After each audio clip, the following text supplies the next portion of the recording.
ನಮಸ್ಕಾರ ನನ್ನ ಆತ್ಮೀಯ ಸಾರಿಗೆ ಸಹೋದರರೇ ಮತ್ತು ನನ್ನ ಆತ್ಮೀಯ ಸಾರಿಗೆ ಹಿರಿಯ ಸಿಬ್ಬಂದಿಗಳೇ, ನಾನು ನಿಮ್ಮ ಚಂದ್ರು. ಸ್ನೇಹಿತರೆ, ಈ ನಿಗಮ ಚಾನಲ್ ಎನ್ನುವುದು ಸರ್ಕಾರದ ಎಲ್ಲ ನಿಗಮಗಳ ಸಾರಿಗೆಯನ್ನು ಒಳಗೊಂಡಂತೆ ನೌಕರರ ಸಮಸ್ಯೆಗಳ ಮತ್ತು ಅವರ ವಿಚಾರಗಳನ್ನು ಎಲ್ಲ ಸಾರ್ವಜನಿಕರಿಗೆ ಮತ್ತು ನೌಕರರಿಗೆ ತಲುಪಿಸುವಂಥ ಕೆಲಸಗಳನ್ನ ಮಾಡ್ತಾಯಿದೆ. ಈ ಚಾನಲ್ನ ಬಗ್ಗೆ ಈಗಾಗಲೇ ತಮಗೆಲ್ಲನೂ ನೋಡಿದ್ದೀರಾ, ತಿಳ್ಕೊಂಡಿದ್ದೀರಾ.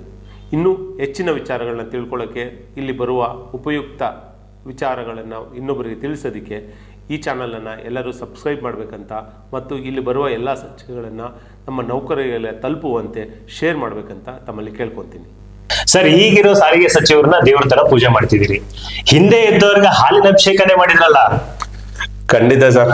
ಯಾಕಂದ್ರೆ ಒಂದು ಕಾಲಘಟ್ಟದಲ್ಲಿ ನಮಗೆ ಏನೂ ಇಲ್ದಿರೋ ಟೈಮಲ್ಲಿ ನಮಗೆ ಒಂದು ಸ್ಟೆಪ್ ಮುಂದೆ ಅಂತ ತೋರಿಸ್ಕೊಟ್ಟವರು ಹಿಂದಿನ ಬಿಜೆಪಿ ಸರ್ಕಾರದ ಸಾರಿಗೆ ಸಚಿವರಾಗಿದ್ದ ಲಕ್ಷ್ಮಣ್ ಸವದಿ ಸಾಹೇಬರು ಒಂದು ಕಮಿಟಿಯನ್ನ ರಚನೆ ಮಾಡಿದ್ರು. ಸಾರಿಗೆ ನೌಕರನ ಸರ್ಕಾರಿ ನೌಕರನ ಘೋಷಣೆ ಮಾಡೋದಕ್ಕೆ ಇರುವ ಸಂಬಂಧ ಒಂದು ಕಮಿಟಿನ, ನಮ್ಮ MD-ಗಳ ಒಂದು ಕಮಿಟಿಯನ್ನು ರಚನೆ ಮಾಡಿದಾಗ ನಮಗೆ ಯಾವುದೋ ಒಂದು ಗೆಲುವು ಸಿಕ್ಕಂಗಾಯ್ತು. ಯಾಕಂದ್ರೆ ಅದೇ ಸಮಯದಲ್ಲಿ ಆಂಧ್ರ ಪ್ರದೇಶದಲ್ಲಿ ಸಾರಿಗೆ ನೌಕರು ಸರ್ಕಾರಿ ನೌಕರರಾಗಿದ್ರು. ನಮ್ಮ ವಿಚಾರಗಳು ಬೇರೆ ಮುನ್ನೆಲೆಗೆ ಬರ್ತಾ ಇದ್ವು. ತೆಲಂಗಾಣದಲ್ಲಿ ಆ ವಿಚಾರಗಳು ಸ್ಟಾರ್ಟ್ ಆಗಿದ್ವು. ಸೊ ನಮಗೆ ನಮ್ಮದು ಎಲ್ಲೋ ಒಂದು ಹಂತ ಬರ್ತಾ ಇದೆ ಅಂದ್ಕೊಂಡು ನಾವು ಪ್ರತಿ ಘಟಕದ ಮುಂದೆ ಮಾಜಿ ಮುಖ್ಯಮಂತ್ರಿಗಳಾದ ಯಡಿಯೂರಪ್ಪನವ್ರದ್ದು ಮತ್ತೆ ಮಾಜಿ ಸಾರಿಗೆ ಸಚಿವರಾಗಿದ್ದ ಲಕ್ಷ್ಮಣ್ ಸವದಿ ಅವರ ಫೋಟೋನ ಬ್ಯಾನರ್ಗಳನ್ನ ಹಾಕಿಸಿ ಪ್ರತಿ ಘಟಕದ ಮುಂದೆ ಹಾಲಭಿಷೇಕ ಮಾಡಿದ್ವಿ. ಸೊ ಕಾಲಘಟ್ಟದಲ್ಲಿ ಸರ್ಕಾರಗಳು ಬದಲಾಗಿ ಅವರು ಬದಲಾದ್ರು. ತದನಂತರ ಶ್ರೀರಾಮುಲು ಸಾಹೇಬ್ರು ಬಂದ್ರು. ಅವ್ರ ಹತ್ರನೂ ನಾವು ಕಾಡಿ ಬೇಡಿ ಏನೇನೋ ಮಾಡಿ ಎಲ್ಲ ಬೇಡ್ಕೊಂಡ್ವಿ. ಅವರು ಇವಾಗ 7ನೇ ವೇತನಕ್ಕೆ ಸೇರಿಸ್ತೀವಿ, 6ನೇ ವೇತನಕ್ಕೆ ಸೇರಿಸ್ತೀವಿ ಅಂತ ಹೀಗೇ ಮಾಡ್ಕೊಂಡು ಸರ್ಕಾರಗಳು ಮುಂದೆ ತಳ್ಕೊಂಡು ಹೋಗಿ ಸರ್ಕಾರಗಳು ಮತ್ತೆ ತಮ್ಮ ಯಥಾಸ್ಥಿತಿ ಅಗ್ರಿಮೆಂಟ್ ಮಾಡಿ ಹೋಗ್ಬಿಟ್ಮೇಲೆ ನಮ್ಗೆ ಏನು ವಿಧಿ ಇಲ್ದಿರ ಇರುವ ಸಮಯದಲ್ಲಿ, ಮುಗಿದೇ ಹೋಗಿತ್ತು ಅನ್ನೋ ಸಮಯದಲ್ಲಿ, ಕಾಂಗ್ರೆಸ್ ಪಕ್ಷ ಚುನಾವಣಾ ಪೂರ್ವ ಪ್ರಣಾಳಿಕೆಯಲ್ಲಿ ಸಾರಿಗೆ ನೌಕರರಿಗೆ ಸರ್ಕಾರಿ ನೌಕರರಿಗಿರುವ ಸರಿಸಮಾನ ವೇತನ ಮತ್ತು ಸೌಲಭ್ಯಗಳನ್ನ ಕೊಡ್ತೀವಿ ಅಂತ ಹೇಳೋದ್ರ ಮುಖಾಂತರ, ಮತ್ತೆ ನಮಗೆ ಅನುಭವಸ್ಥರಾದ 2ನೇ ಬಾರಿಗೆ ನಮಗೆ ಸಾರಿಗೆ ಸಚಿವರಾಗಿ ರಾಮಲಿಂಗಾರೆಡ್ಡಿ ಸಾಹೇಬರು ಬಂದಿದ್ದು, ಎಲ್ಲೋ ಒಂದು ಕಡೆ ಹೊಡ್ಕೊಂಡು ಹೋಗಿ ದಿಕ್ಕಾಪಾಲಾಗಿ ಒಲೆಯಲ್ಲಿ ಹೊಡ್ಕೊಂಡು ಹೋಗ್ಬೇಕಾದ್ರೆ ಒಂದು ಹುಲ್ಲು ಕಟ್ಟಿ ಆಸರೆ ಹೆಂಗ ಅವ್ರು ಸಿಕ್ಕಿದ್ರು. ಸೊ ಅದ್ರ ಸಿಕ್ಕ ಆಸರೆ ಬರೀ ಹುಲ್ಲು ಕಟ್ಟಿ ಅನ್ಕೊಂಡಿದ್ರೆ ನಾವು ಹಿಡಿದಿರೋದೇ ಒಂದು ಒಳ್ಳೆ ಹುಣಸೆ ಮರ ಚಿಗುರು ಗಟ್ಟಿಯಾಗಿರುತ್ತೆ ಅಂತ ಅದನ್ನೇ ಹಿಡಿದಿದೀವಿ ಅನ್ಸ್ತು. ಸೊ ಈಗ ಹಂತದಲ್ಲಿ ಪ್ರತಿ ಹಂತದಲ್ಲಿ ಅವರು ಸಂಸ್ಥೆನ ನಡ್ಸ್ಕೊಂಡು ಹೋಗ್ತಾ ಇರೋದು, ನೌಕರರನ್ನ ಒಂದು ಅವರ ಕಾಲೇಜಿಗಳನ್ನ ನೋಡ್ಕೊಂಡು ಹೋಗ್ತಿದ್ರೆ ನಾವು ನಿಜವಾಗ್ಲೂ ಇನ್ನು ಇದೊಂದೇ ಬೇಡಿಕೆ ಇರೋದು ನಮ್ಗೆ, ಸರಿ ಸಮಾನ ವೇತನ ಮತ್ತು ಸವಲತ್ತುಗಳು. ಇದ್ರ ಬಗ್ಗೆ ಏನು ಇದನ್ನ ನೆರವೇರಿಸ್ಕೊಟ್ರೆ ನಾವು ನಿಜವಾಗ್ಲೂ ಅವ್ರ ಮನೆಯಲ್ಲಿ, ನಮ್ಮ ಮನೆಗಳಲ್ಲಿ ಅವ್ರ ದೇವ್ರ ಫೋಟೋ ಇಟ್ಕೊಂಡು ಪೂಜೆ ಮಾಡ್ತೀವಿ ಅಂತ ನಾವ್ ಹೇಳ್ತಾ ಇರೋದು ಸರ್. ಆಗ್ಲಿ ಸರ್. ಸರ್, ಈಗ ಮತ್ತೆ ನಿಮ್ಮ ಸಂಘಟನೆಗೆ ಬರೋದಾಯ್ತು ಅಂದ್ರೆ ಈ 16 ಸಂಘಟನೆಗಳು ಒಂದಾಗಕ್ ಸಾಧ್ಯನೇ ಇಲ್ವಾ? ಯಾಕೆಂದ್ರೆ ನಿಮ್ಮ ಉದ್ದೇಶ, ನೀವು ಹೇಳ್ತಿರೋ ಪ್ರಕಾರ ನಿಮ್ಮ ಮೂಲ ಉದ್ದೇಶ ಬಂದು ನೌಕರರು, ಸಾರಿಗೆ ನೌಕರರು ಇವತ್ತು ಏನ್ ಕಷ್ಟ ಪಡ್ತಾ ಇದ್ದಾರೆ ಅವ್ರನ್ನ ಅದೆಲ್ಲವರಿಂದ ಈಚೆ ಕರ್ಕೊಂಡ್ ಬರ್ಬೇಕು ಅನ್ನೋ ಒಂದೇ ಉದ್ದೇಶದಿಂದ ನೀವು ಈ ಸಂಘಟನೆ ಪ್ರಾರಂಭ ಮಾಡಿದ್ರಿ. ಈ ಬೇರೆ ಸಂಘಟನೆಗಳು ನಿಮ್ ಜೊತೆ ಕೈ ಜೋಡಿಸಿದ್ರೆ ಮುಂದೆ ನಿಮ್ಮ ನಡೆ ಏನ್ ಸರ್? ಸರ್, ನಮ್ಗೆ ಈಗ ಇವರು ಮೊನ್ನೆ ಎಲ್ಲ ನನ್ನ ನಿಮ್ಮ ನಿಗಮ ಟಿವಿಯಲ್ಲಿ ಏನು ನಡೀತಾ ಇದ್ದೋ ಚರ್ಚೆಗಳನ್ನ ನಾನು ಒಂದ್ ಸ್ವಲ್ಪ ಗಮನಿಸಿದ್ದೆ.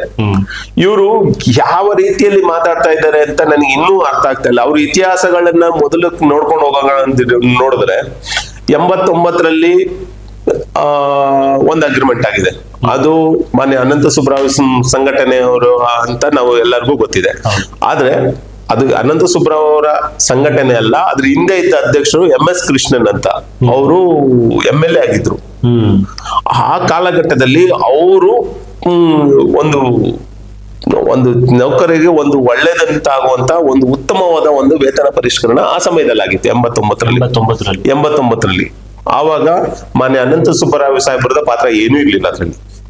92ರಲ್ಲಿ ಅವಾಗ್ಲೇ 89ರಲ್ಲಿ ಅವರು ಉಪವಾಸ ಸತ್ಯಾಗ್ರಹ ಕೂತ್ಕೊಳ್ತೀವಿ ಅಂತ ಹೇಳಿದಾಗ್ಲೇ ಸಾರಿಗೆ ಸಂಸ್ಥೆಯಲ್ಲಿ ಮೊದಲ ಬಾರಿಗೆ ಚುನಾವಣೆಗಳು ಬಂದಿದ್ದು. ಅದಕ್ಕೆ ಮೊದಲು ಚುನಾವಣೆಗಳು ಇರ್ಲಿಲ್ಲ. ತದನಂತರ 92ರಲ್ಲಿ ಮತ್ತೆ ಚುನಾವಣೆ ಆಗಿದ್ದು MS ಕೃಷ್ಣನ್ ಸಾಹೇಬರ ಒಂದು ನೇತೃತ್ವದಲ್ಲೇ.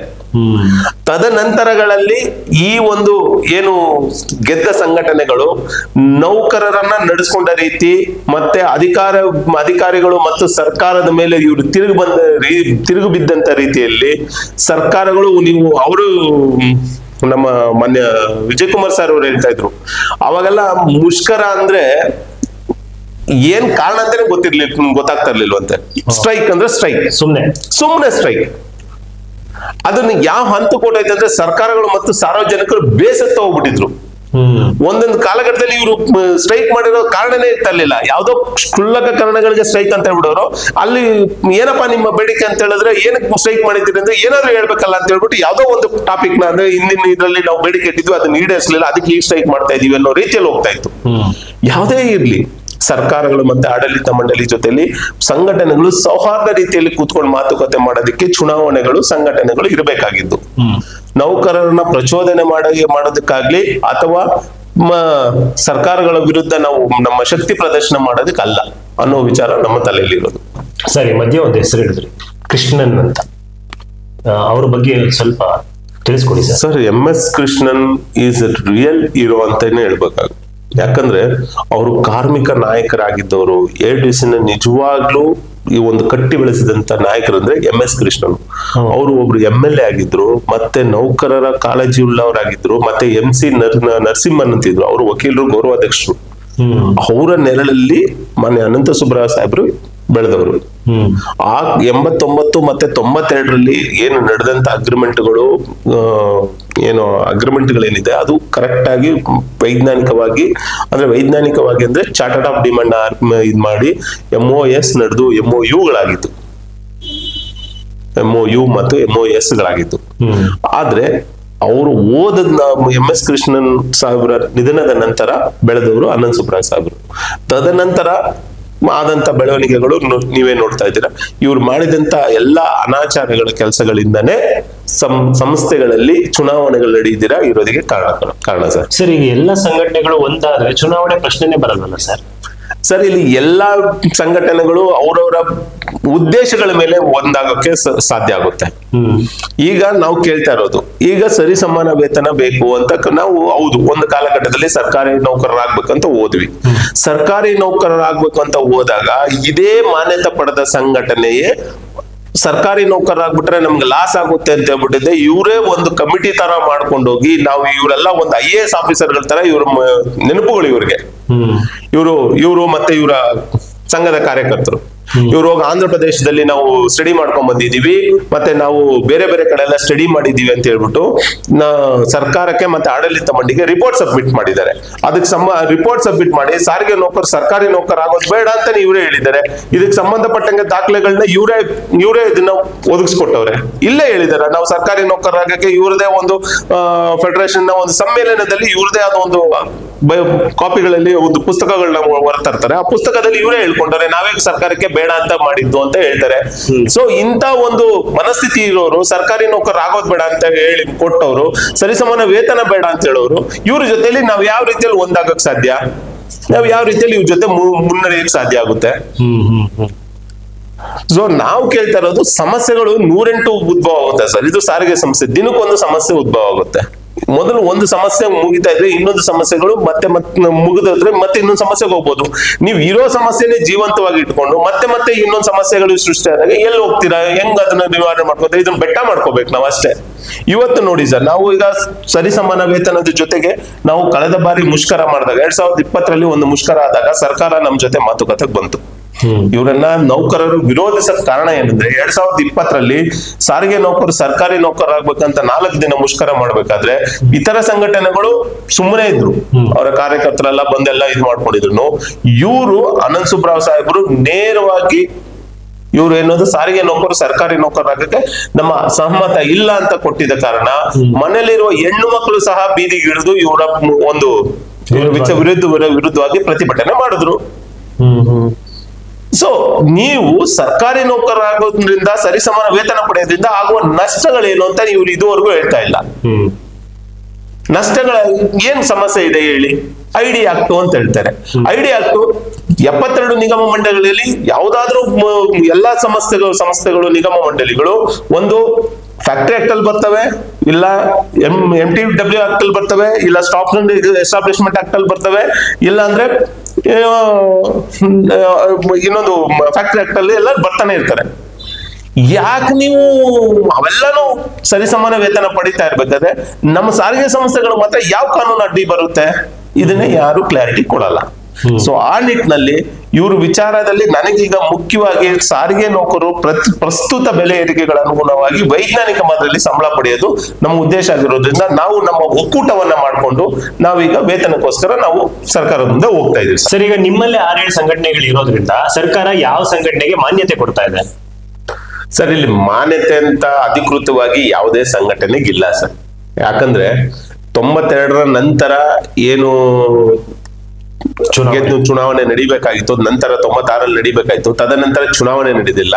ಆವಾಗ ಮಾನ್ಯತೆ ಪಡೆದ ಸಂಘಟನೆ ಏನಂತ ಅವಾಗ ಗೆದ್ದಂತ ಸಂಘಟನೆ ಏನ್ ಮಾಡ್ತು, ಮತ್ತೆ ಆಡಳಿತ ಮಂಡಳಿ ಜೊತೆ ನ್ಯಾಯಾಂಗದ ಒಂದು ತಿಕ್ಕಾಟ ಸ್ಟಾರ್ಟ್ ಆಗಿ ಅದು ಸುಪ್ರೀಂ ಕೋರ್ಟ್ ವರ್ಗೂ ಹೋದಾಗ ಸುಪ್ರೀಂ ಕೋರ್ಟ್ ಅಲ್ಲಿ ಒಂದು ಜಜ್ಮೆಂಟ್ ಏನಿದೆ, ಮುಂದೆ ಚುನಾವಣೆ ಆಗಿ ಚುನಾವಣೆಯಲ್ಲಿ ಗೆದ್ದು ಬರೋ ಬೇರೆ ಸಂಘಟನೆವರೆಗೂ ಈಗ ಗೆದ್ದಿದ್ದಂತ ಪ್ರಸ್ತುತ ಗೆದ್ದಿರುವಂತ ಸಂಘಟನೆಗೆ ಮಾನ್ಯತೆ ನೀಡಿ ಹಿಂದೆ ಇದಕ್ಕೆ ಮಾನ್ಯತೆ ನೀಡಬೇಕು.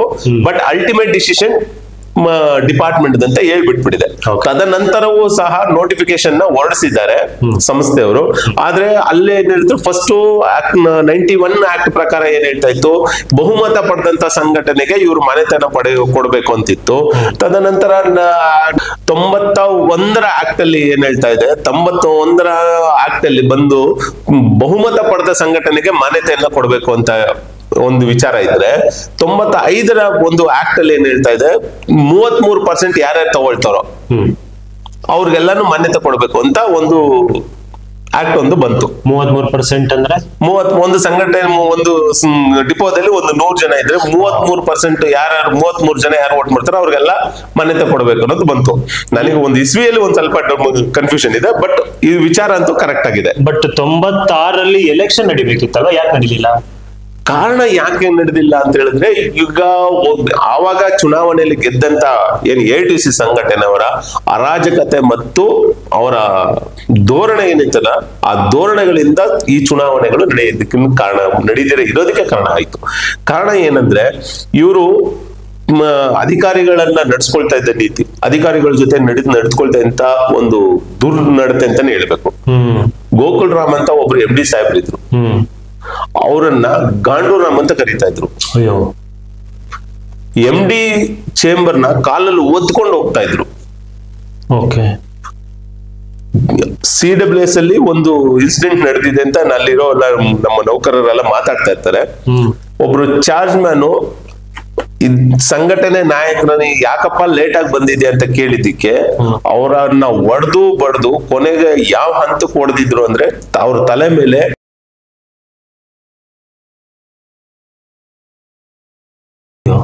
ಆ ಮಟ್ಟಕ್ಕೆ ಇವ್ರ ಅರಾಜಕತೆ ಹೋಗಿತ್ತು. ಅದು ಕೊನೆಗೆ ಒಂದು 5-6 ವರ್ಷದಿಂದ ಅವ್ರ ಕೇಸ್ ಡಿಕ್ಲೇರ್ ಆಯ್ತು. ಸಾಕ್ಷಿಗಳ ಸಿಗದೆ ಕಾರಣ ಅವರು ನಿರ್ದೋಷಿ ಅಂತ ಪ್ರೂವ್ ಆಗಿದೆ. ತದನಂತರ ಇವರು ಆವಾಗಿನ ಕಾಲಘಟ್ಟದಲ್ಲಿ ಸುಮ್ಮನೆ ಇವರು ಮುಷ್ಕರಗಳನ್ನ ಮಾಡ್ತಾ ಇದ್ರಲ್ಲ, ಅದು ಒಂದು ಕಾರಣಗಳು.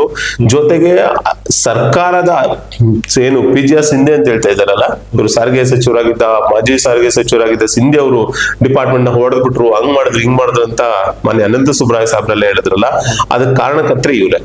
ಅಲ್ಲಿಗೆ ಬರ್ತಾ ಇದೆ.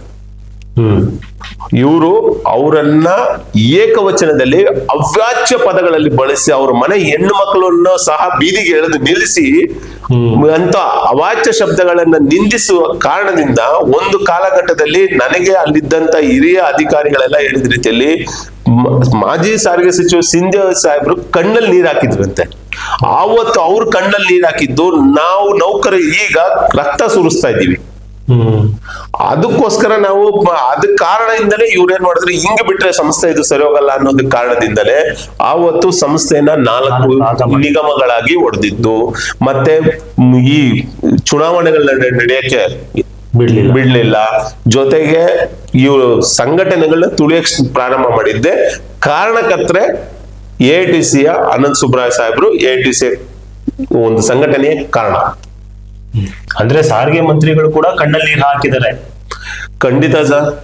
ಸಾರಿಗೆ ಸಚಿವರು ಸಹ, ಅಂದಿನ ಮಾಜಿ ಸಾರಿಗೆ ಸಚಿವರಾದ ಸಿದ್ದೇ ಸಾಹೇಬ್ರವ್ರು ಸಹ ಕಣ್ಣೀರನ್ನ ಸುರಿಸುವಂತ ಪರಿಸ್ಥಿತಿಗೆ ಈಗಿನ ಏನ್ AITC ಅನಂತ್ ಸುಬ್ಬರಾವ್ ಸಾಹೇಬ್ರೆ ನೇರವಾಗಿ ಅವ್ರ ಅವಾಚ್ಯವಾಗಿ ಅಸಭ್ಯವಾಗಿ ಅವ್ರು ನಮ್ಮ ಮನೆಯಲ್ಲಿರುವ ಹೆಣ್ಣು ಮಕ್ಕಳ ಬಗ್ಗೆ ಎಲ್ಲ ಮಾತಾಡಿ ಎಲ್ಲ ಬಹಿರಂಗವಾಗಿ ಭಾಷಣಗಳು, ಇವ್ರದ್ದು ಬಹಿರಂಗ ಭಾಷಣಗಳು. ಮತ್ತೆ ಕನಕಪುರ ಚಲೋ ಅನ್ನೋದು, ಸರ್ಕಾರದ ವಿರುದ್ಧ ಹೋರಾಟಗಳು ಇವ್ರದೇ ಹೆಚ್ಚು. ಇದನ್ನ ಸಂಪೂರ್ಣವಾಗಿ ಬಳಸ್ಕೊಂಡಿದ್ದು ಸಾರಿಗೆ ನೌಕರರನ್ನ. ಇದರ ಪರಿಣಾಮನೇ ಈ 4 ನಿಗಮಗಳಾಗೋದಕ್ಕೆ ಕಾರಣ ಆಗೋಯ್ತು. ಅಂದ್ರೆ ನೀವು ಹೇಳೋ ಪ್ರಕಾರ ಈಗ 1997ರಲ್ಲಿ 4 ನಿಗಮಗಳಾಗಿ ವಿಭಾಗ ಆಗೋದಿಕ್ಕೆ ಮೂಲ ಕಾರಣ AITC ಆನಂದ್ ಸುಬ್ಬರಾವ್ ಅವರೇ ನೇರವಾಗಿ ಕಾರಣ. ಅದರಿಂದನೇ ಈ ನಿಗಮಗಳು ಒಂದು ನಿಗಮ ಇದ್ದಿದ್ದು 4 ನಿಗಮಗಳಾಗಿ ವಿಂಗಡಣೆ ಆಗೋದಕ್ಕೂ ಮತ್ತೆ ನಾವು ನೋವುಗಳನ್ನ ಕಷ್ಟಗಳನ್ನ ಅನುಭವಿಸೋದಕ್ಕೂ ಕಾರಣಕರ್ತರು ನೇರವಾಗಿ AITC ಆನಂದ್ ಸುಬ್ಬರಾವ್ ಸಾಹೇಬ್ರೆ ನೇರ ಕಾರಣ. ಅಲ್ಲ ಸರ್, ಸರ್ಕಾರ 4 ವಿಭಾಗಗಳಾಗಿ ಮಾಡಿದಾಗ ಅಲ್ಲಿನ ನಿರ್ವಹಣೆ ಈಸಿ ಆಗ್ಲಿ ಮತ್ತೆ ಅಲ್ಲಿರೋರ್ಗೆಲ್ಲ ಫೆಸಿಲಿಟೀಸ್ ಚೆನ್ನಾಗಿ ಸಿಗ್ಲಿ ಅನ್ನೋ ಉದ್ದೇಶದಿಂದ ಮಾಡಿರ್ತಾರೆ. ಬಟ್ ನೀವು ನೋವು ಅಂತ ಹೇಳ್ತಾ ಇದೀರಲ್ಲ, ಯಾಕೆ? ಖಂಡಿತ ಇಲ್ಲ ಸರ್. ಯಾಕಂದ್ರೆ ಇದು ನಿಗಮಗಳು 4 ಹೊಡೆದಿರೋದ್ರಿಂದ ಏನು ಆಗಿನ ಕಾಲಘಟ್ಟದಲ್ಲಿ ಇದಕ್ಕೆ ಒಂದು ಕಾರಣ ಅಂತ ಹೇಳಿದ್ದಾರೆ. ಯಾಕಂದ್ರೆ ಇವ್ರು ಮಾಡಿದ ಅರಾಜಕತೆಯಿಂದ ಇದನ್ನ ಮಾಡ್ತಾ ಇರೋದು ನಾವು ಹಿಂಗ್ ಮಾಡ್ತೀವಿ ಅಂತ ಯಾವುದೇ ಸರ್ಕಾರ ಆಗ್ಲಿ ಮಂತ್ರಿಗಳಾಗಿ ಹೇಳಲ್ಲ. ಅವ್ರು ಹೇಳುವಂತ ಕಾರಣಗಳೇ ಬೇರೆ ಇರ್ತವೆ. ಆದ್ರೆ ಇಂದಿನ ಉದ್ದೇಶ ಇದೇ ಆಗಿತ್ತು, ಸಂಘಟನೆಗಳನ್ನ ಹೊಡಿಬೇಕಾಗಿತ್ತು, ಸಂಘಟನೆ ಇವ್ರು ಮಾಡ್ತಾ ಇದ್ದ ಅರಾಜಕತೆಯನ್ನ ಒಂದು ತಳಹದಿಗೆ ತರಬೇಕಾಗಿತ್ತು. ಜೊತೆಗೆ ಒಂದು ಏನು ಶಕ್ತಿ ಎಂದು ಇಟ್ಕೊಂಡಿದ್ರು ಇದನ್ನ ಮುರಿಬೇಕಾಗಿತ್ತು ಅವರು. ಸೊ ಆ ನಿಟ್ಟಿನಲ್ಲಿ ಇದು 4 ನಿಗಮಗಳಾಗಿ ವಿಂಗಡಣೆ ಆಗಿತ್ತು.